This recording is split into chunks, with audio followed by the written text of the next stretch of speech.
नमस्कार, आप देख रहे हैं परमार्थावास। बुधवार को मधेपुरा राजद जिला अध्यक्ष जयकांत यादव से हमारे संवाददाता सविता नंदन कुमार ने बिहार में कोरोना एवं आगामी विधानसभा चुनाव के विशेष मुद्दों पर बातचीत की। आइए सुनते हैं। चुनाव की सरगर्मी तेज हो रही है। इसी बीच वैश्विक महामारी कोरोना वायरस, जो कि अदृश्य दुश्मन के रूप में पूरी दुनिया को अपने चपेट में ले रही है, इससे भी पूरे बिहार सहित हर गांव, हर मोहल्ला जूझ रहा है। कोरोना अपना पांव पसार रहा है। कोरोना के मीटर लगातार बढ़ रहा है और बिहार में इसी कड़ी में बिहार विधानसभा चुनाव भी होने वाला है। तो आज हमारे साथ इन्हीं मुद्दे पर बात करने के लिए हमारे साथ मौजूद हैं राजद के जिला अध्यक्ष श्री जयकांत यादव जी। इनसे आज हम जानेंगे कि क्या इस कोरोना जैसे संकट के बीच बिहार विधानसभा चुनाव होना उचित है या नहीं। सर, सबसे पहले हमारे चैनल में आपका स्वागत है। धन्यवाद। सबसे पहले सर, अभी जो बिहार में विधानसभा चुनाव आगामी होने वाला है और इससे पूर्व जो महामारी अभी चल रही है, पूरे दुनिया तबाह है। कोरोना अपना पांव पसारने में कामयाबी हासिल कर चुका है। इस बीच क्या विधानसभा चुनाव होना उचित है? यह कहीं से मुनासिब नहीं है, क्योंकि यह वैश्विक बीमारी है। बहुत व्यापक रूप में यह बीमारी फैल चुकी है और दिन प्रतिदिन ये बीमारी फैल रही है, लेकिन सरकार इस बीमारी को कंट्रोल करने में असमर्थ है।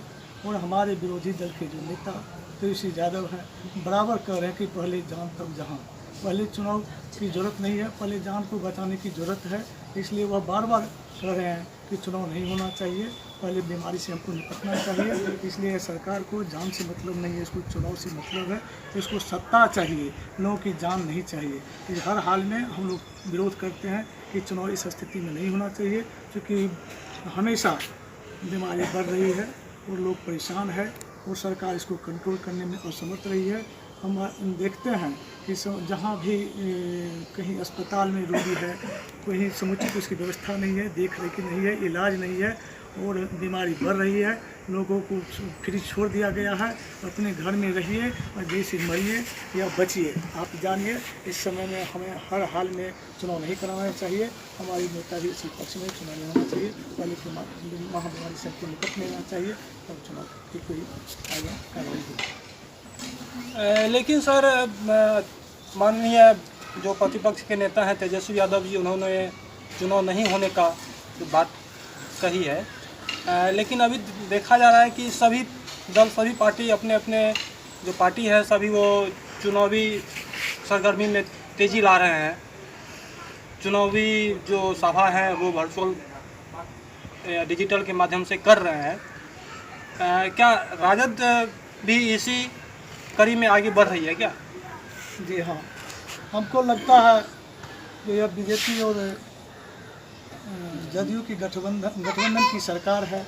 यह अपने फ़ायदे के लिए काम करती है और चाहती है कि इसी में साजिश के तहत किसी न किसी रूप में हम चुनाव करा लें। लेकिन विरोधी दल लाख प्रयास कर रहे हैं, लेकिन चुनाव टलने की कोई संभावना नहीं है। इसलिए हमारे दल या अन्य दल को भी, जो जितने विरोधी दल हैं, उनको भी लगता है कि चुनाव अवश्य संभाव्य है। इसलिए हम अगर वर्चुअल मीटिंग के माध्यम से या बीजेपी और जदयू तैयारी कर रही है, तो हमको भी तैयार रहना चाहिए। और हमारे जितने भी पार्टियां हैं राजद सहित, हम लोग भी वर्चुअल मीटिंग के माध्यम से तैयारी कर रहे हैं, क्योंकि किसी न किसी वक्त चुनाव हो सकता है। सर, आपको हम लगातार सोशल मीडिया के माध्यम से, अखबार के माध्यम से देख पा रहे हैं कि आप हर पंचायत, हर टोला मोहल्ला जाके लोगों को अपने पार्टी में जोड़ने का काम कर रहे हैं, तो क्या अभी तक में पूरे मधेपुरा जिला या मधेपुरा विधानसभा में लगभग कितने पंचायत में कितने लोगों को अपने पार्टी से जोड़ दिए हैं सर? जो लोग हमारे विचारधाराओं से अलग हो गए अभी, क्योंकि वो हमारे ही विचारधारा में थे, लेकिन साजिश करके हमारे जो जदयू और बीजेपी की पार्टियां हैं उसे किसी न किसी रूप से विखंडित कर दिया है, दिग्भ्रमित कर दिया है। जो हमारे ही विचारधारा के लोग हैं, हमारे ही वर्गों से आते हैं, ऐसे लोगों को मैं जनसंपर्क के माध्यम से समझाता हूं कि लालू जी आपके विचारधारा के नेता हैं और आप उसी विचारधारा के सभी लोग हैं। आप लोगों को इसी विचारधारा में रह करके इसमें अपनी भलाई करनी है, क्योंकि यह पार्टी गरीबों की, पिछड़ों, दलितों की है। और जो हमारे दलित वर्ग के लोग या पिछड़े वर्ग के लोग हैं, उसको प्रलोभन के माध्यम से या किसी न किसी रूप से हमारे जो उच्च जाति के या जो हमारे प्रगत जाति के लोग हैं, सामंती ताकत वाले लोग हैं, ऐसे लोगों ने आपस में तोड़ दिया है। ऐसे लोगों को मैं निश्चित रूप से घर घर जाकर के समझाता हूँ कि आप को विभजित किया गया है और भी आप एक हुए। 90 के दशक में जिस तरह हम लोग एक विचारधारा के रूप में संघर्ष किए थे और एक होकर के लड़ाई लड़े थे और हमारी जीत हुई थी, और लालू जी हमारे बिहार में मुख्यमंत्री हुए थे और दिल्ली पर हमारे विश्वनाथ प्रताप सिंह प्रधानमंत्री बने थे। तो उसमें जो हमें सफलता मिली, जो हमें आरक्षण मिला, उसको किसी न किसी रूप में हमारी विरोधियाँ इस सत्ता में जो आई है, छल और प्रपंच के माध्यम से उसे विखंडित कर दिया। उसे मैं सबों को एक जगह एकत्रित करना चाहता हूँ और मुझे आशा है निश्चित रूप में ऐसे लोग जो किसी न किसी रूप से हमारे ही दल के लोग थे और वह विखंडित हो गए, ऐसे लोगों को मैं निश्चित रूप से हम संगठित कर लूँगा और इस चुनाव में मुझको जवाब दूंगा और तेजस्वी प्रसाद यादव को मैं मुख्यमंत्री पद पर काबिज करवाऊँगा। सर एक सवाल और कि अभी 15 साल नीतीश कुमार की सरकार रही है, उससे पूर्व 15 साल लालू प्रसाद जी की सरकार रही है। कुल मिला के इस 30 साल के दरमियान मधेपुरा का विकास किस रफ्तार से हुआ है, इस पर आप क्या कहेंगे? हमारे लालू जी की जब सरकार थी तो जिस रफ्तार में विकास हुआ था, तो निश्चित रूप से नीतीश जी के रूप में अवरुद्ध हो चुका है। या केवल तोड़फोड़ करके अपनी सत्ता चलाना ये सरकार चाहती है।